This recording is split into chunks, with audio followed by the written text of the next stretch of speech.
Peace to you guys. 13 love. Rise of fly. Stay true like them 9'S. Royal obey. Hey. All right, so listen, y'all. I want to make a quick video. I want to say this might be quick. I don't know how it's gonna be, but I wanted to speak about. I just got done watching Deadpool and Wolverine, and I was just kind of discussing with myself some of the symbolism that I saw in it, because in particular, as far as them having Deadpool taking place with him dealing with I think it's like whatever they shit called, the TCA or some shit like that, whatever, the time brill from Loki and shit.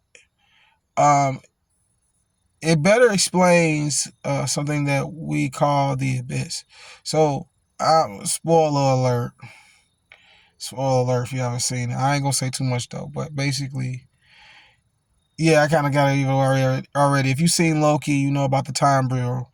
That's what Deadpool goes and visits, right? He goes and sees the time, but the time brill brings him there. But the point that I really want to get into, because I don't want to give the movie away, so I'm trying not to, I just want to talk about the symbolism, was that they were showing the connection between death and time. And the whole thing about death and time and actual physicality is something totally different than what we have been taught to believe it to be. So we are in this physical world, right? We're in the physical realm, right? The third dimension. Now, a lot of people will believe that we're in the third dimension and we are referring to it to being a physical world because we can touch, taste, smell, and sense things here, right? Or, you know what I'm saying, you can, hear and all you can use your senses here, right? And so we associate being able to use our sensors or the sensories of our bodies as being, alive or physical. Let's say like that. Physical. I won't say alive. We associate the senses to being physical. But when you get into higher levels of your dream state or let's say your astral space, you can smell and utilize these other senses over there too. So it kind of brings you into a very weird space where you like, well, then what is really physicality then? Because we also tie physicality to reality. And this is also a part of a lot of the miswiring that the society has intentionally put our people into. Yeah. This miswiring is like the whole point of them teaching you what they teach you. Let's leave it at that. From the schools to your jobs, all these things. It's to miswire you. You know what I'm saying? Like they try to say that they're brainwashing you, but you're not being brainwashed. Your brain is being rewired and set at a default that is not the original setting of the totality of you as a spirit within this realm, utilizing the mind and the physical body that you've developed to experience, right?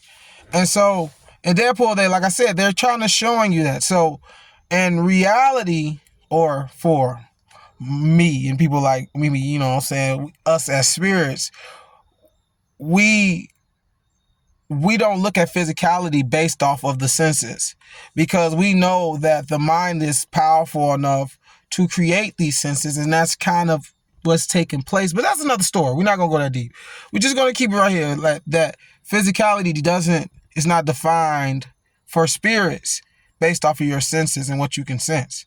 Physicality is based off your denseness, and density, or your mass, determines your ability to float in and out of water.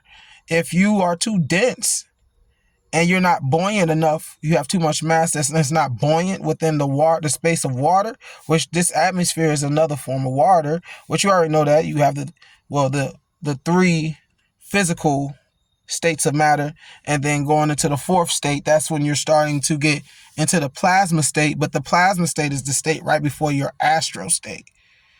remember, the plasma is like a substance that blood and different fluids in your body is derived out of. And also plasma is the first thing you kind of release to even heal yourself.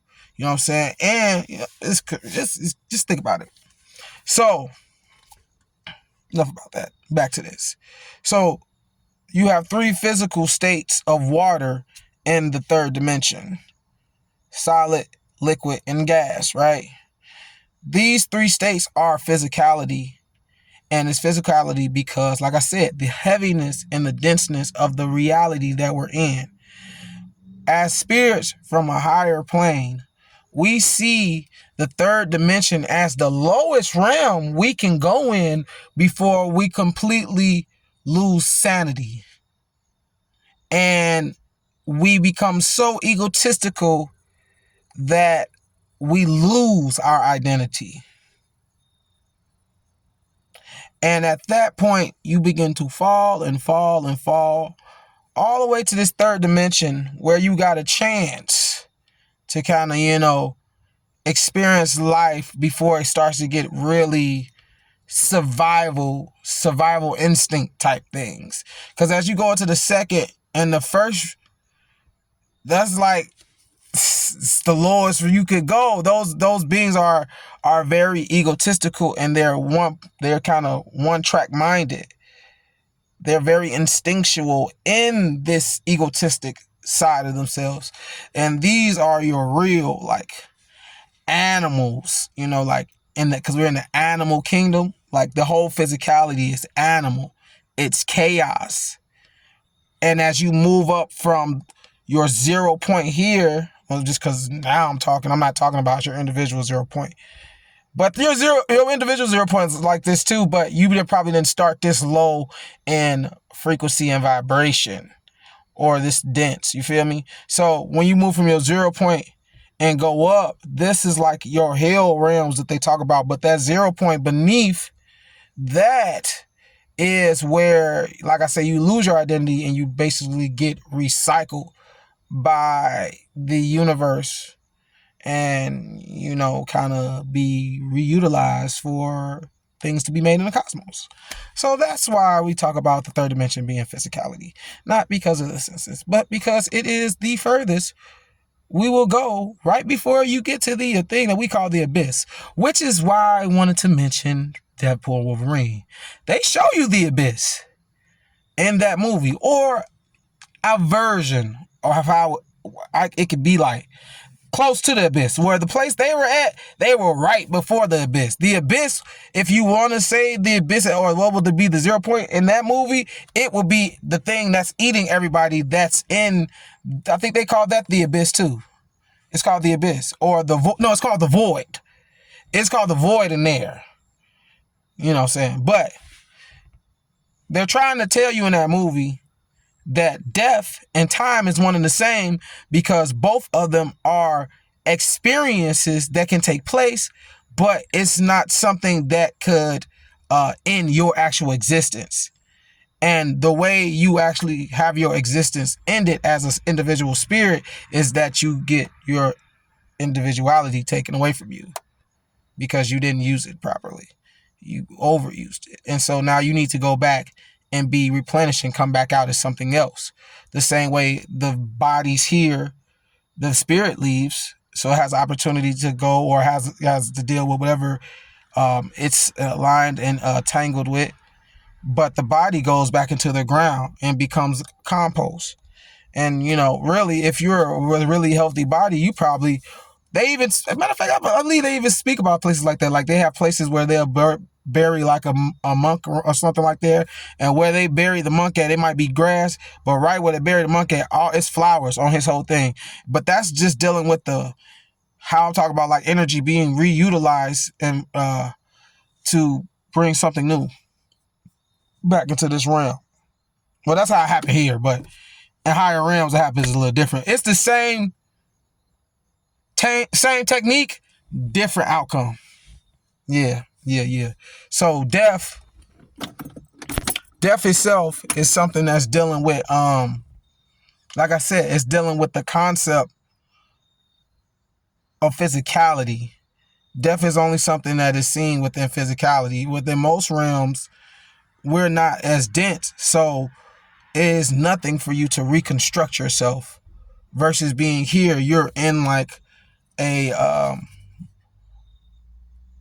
hardened light. It's not the same type of light that you will utilize to create for you to use as a vessel in higher realms. And then that's just in certain higher realms, because you get higher than that, you're not even really using light. You're, like I be trying to tell people, you're a presence. And then, like, based on the spiritual realm, we illuminate each other in a way where I'm not shining my light on that being, but I allow its presence to inhabit my field. And as soon as it inhabits my field interprets and displays that person how, it's more relatable for me, or based off how the energy is, it will give me my field to create a certain image for me to be, to know how my feelings, like a bit like this. Your mind it feels just like you, but it feels before you, because it's beyond space and time. So it's dealing with things in the right now, present place things. So it sees waves of energy before you do. So let's say, like, I might feel a spirit, right? I might feel nervous. My field would interpret the spirit energy itself and might display something to let me know that even though I feel a certain presence about this spirit, it's not a negative spirit. So it might show me something where it's somebody that I looked at as stern, but loving. You know what I'm saying? So I'm like, so it's different. I'm just giving you an example of how it would work, but that's how it works. We kind of illuminate each other in a way. Like, I see you as your energy appears, and it appears based off of me constructing it to visualize it within my field. So, but yeah, Deadpool is talking about the connection between death and time and how you have to break those cycles and different things like that. But I really liked it because it was kind of showing how the realm we in. That's why in this realm we dealing with multiverses, but it's the same universe, because the universe is talking about a collective of verses. So if on Earth we have multiple universes, that's why on all these shows, they're still on Earth. It just so happens that this Earth has different rules from the other Earth they just left from, but they still in the same Earth. So if they on the same Earth, and it's on the same Earth where different things played out. So certain shit got constructed differently, but it's still within that universe. And that's the multiverse. So every planet would have its own multiverse, because you got so many different spirits, and all these spirits are able to create different possibilities based on how they're utilizing their spirit, mind, body, machine. You feel me? And then within that universe, all those multiverses will be like different sectors of the orchestra. You'll have your wood and your strings and your bronze and all those different things. These will be like different planets within the universe. And so then as a group, and us by us living and moving, we're creating like this natural sound that, like your human resonance. That's like a natural sound that everybody's producing, regardless if they talking or not. It's just coming off of your body. So every planet will produce this certain type of sound, and that sound will come from this singular space, and that space will be our universe. And that's just what we sing into the other universes.